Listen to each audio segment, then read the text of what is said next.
Hi everyone and welcome to yet another episode of AIC Retro Toy Museum. So today's episode is not going to be about a part of my collection, whether it's an action figure or a vehicle, but it is going to talk about something that gets asked quite often in the comment section whenever I post a video. So the biggest question that people ask, especially my dear friends from India who follow me, they ask me that, yes, even I want to collect G.I. Joes, how should I begin with?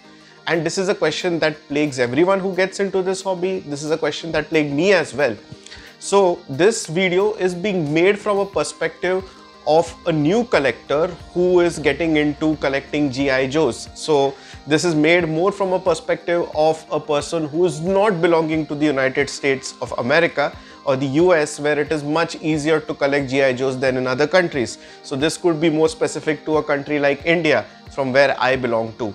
So I'm going to talk about a few tips, tricks and some suggestions as to how you can start collecting G.I. Joes all over again. This video is being recorded in the year 2020, so some of the fundamentals that I might be telling you may not be applicable a few years down the line. But nevertheless, let me begin this video and talk about some important points that you need to keep in mind when you start collecting this hobby. First things first, this can easily be a very expensive hobby. Don't get misunderstood by the fact that back in the day G.I. Joes were available for $1 or $2 or 60, 70 or 80 rupees when we were kids. So it is very easy to amass a collection of 1,000 figures. That's not the case. These figures and vehicles have become collectible items, so they can prove to be very expensive. So before you start collecting, especially if you are an Indian, please think about what you want to collect and why you are collecting. I think the second question, which is why you are collecting, is the most important question. Are you collecting them to relive your childhood, to refresh your memories that you always loved when you were a kid? Or are you trying to build up a collection as an investment, or maybe to get some bragging rights amongst the collector community or even your friends for that matter? I personally feel the first intention should always be to relive your childhood nostalgia, because if you're looking at other things like money and bragging rights, this hobby can easily derail your day-to-day life. So what you need to do is, first of all, plan what you have to collect, because G.I. Joe as an action figure line has had tons of figures and variations. So over 500 characters to choose from and hundreds of vehicles. You can end up spending $1 million if you really want to collect anything and everything that was made in this line. So for example, Hasbro was the parent company, and the entire line of G.I. Joes, especially the vintage G.I. Joes from 1982 to 1994, were extensively made for the American market. So if you try to keep that as your aim, it is going to take you a pretty long time to collect each and every G.I. Joe figure. So how I started, my aim was, I am an Indian kid, I have spent my entire life in India.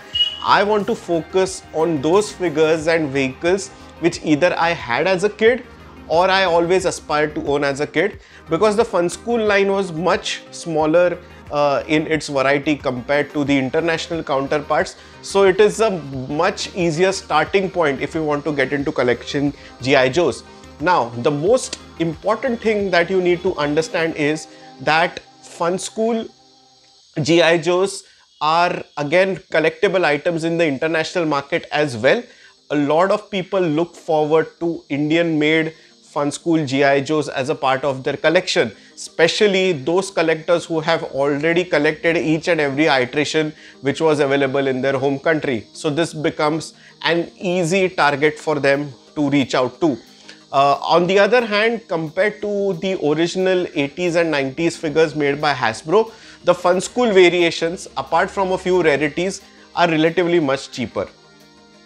To start off with, I think the first thing that you should do is make a list of figures that you really want to own. If you want to have a look at all the figures that have been released, whether it's internationally or let's say in India, you can go to a website called yojo.com, where they have listed more or less all the variations and figures that have been released when it comes to the vintage G.I. Joe action figure line. Now when it comes to actually finding figures, the first place to start off with is your own home and your own family. A lot of people think that their childhood stuff has been thrown away by their parents, and many people realize that their parents have actually kept a part of their collection with them somewhere hidden in the corner of a cupboard or in a corner of their attic. So that could be a great starting point. I got a couple of my figures which I always thought I had lost them, and my brother and my mom told me that they're still lying in the cupboard, and that became one of my starting points. Second thing could be asking your friends. GI Joes might be very important or very valuable to you, but a lot of your friends probably don't attach so much value to it. Their GI Joes might just be lying at home somewhere in the corner. So if you're good friends with them, you can either ask for them. If they want, they can give it to you for free, or you can definitely buy it from them at a reasonable price. That's the second starting point. The third starting point could be going out to local scrap shops or the raddiwalas, as we call them in India. And if you are lucky, you might find, a bag full of old GI Joes. May not be in great condition, but it would be a good starting point to begin your collection.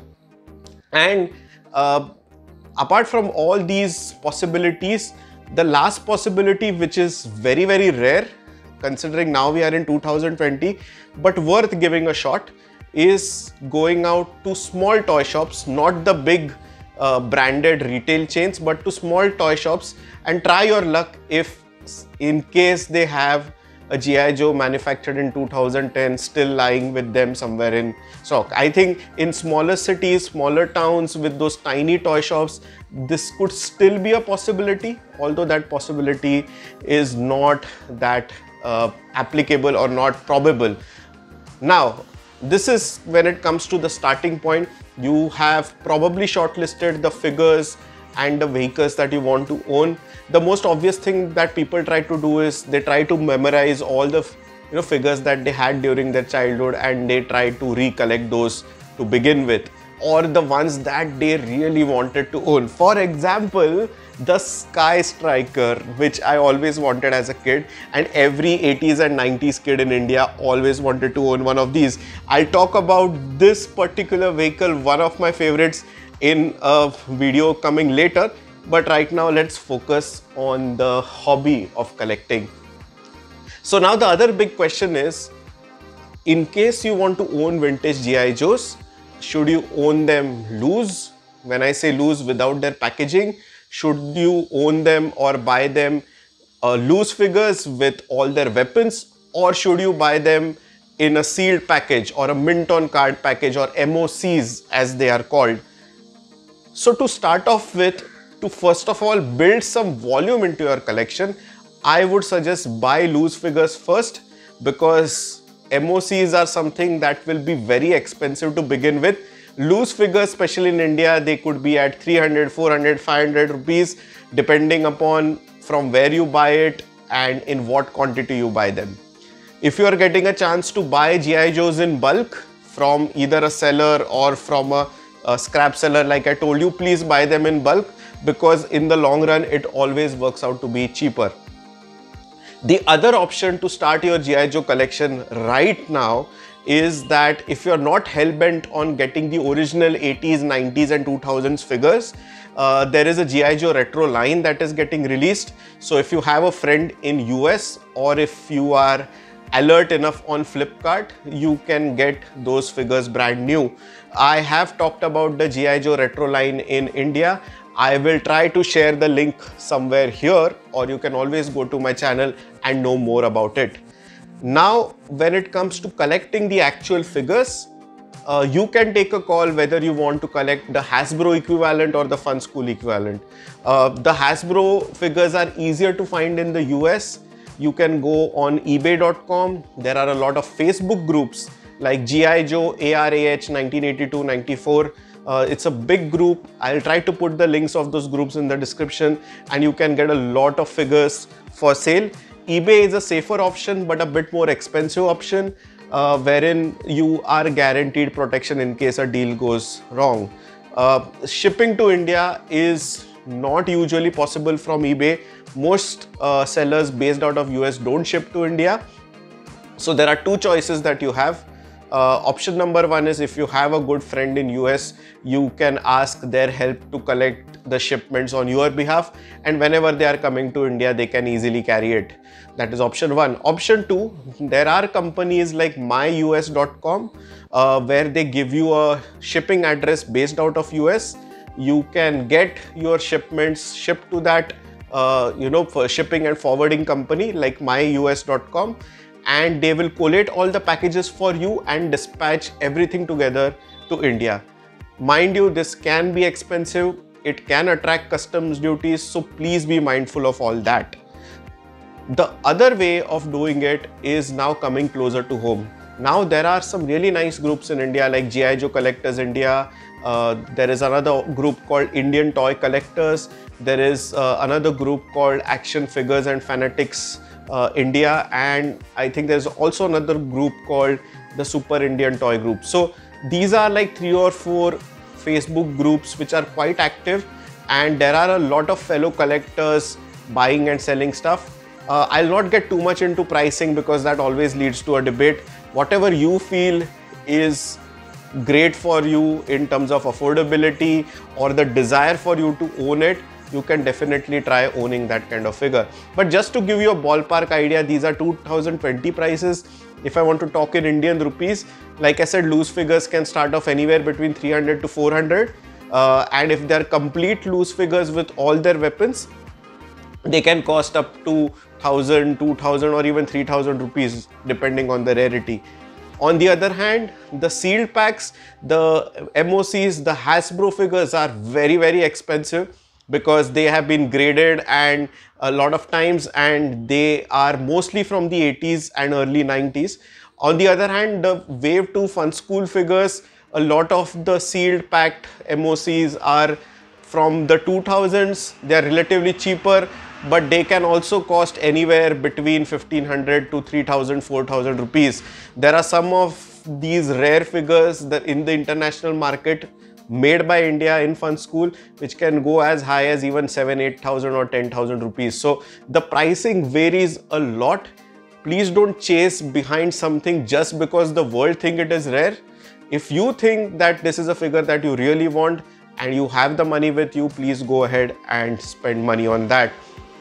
The other thing that again you need to take care of is that how are you going to display and store your figures?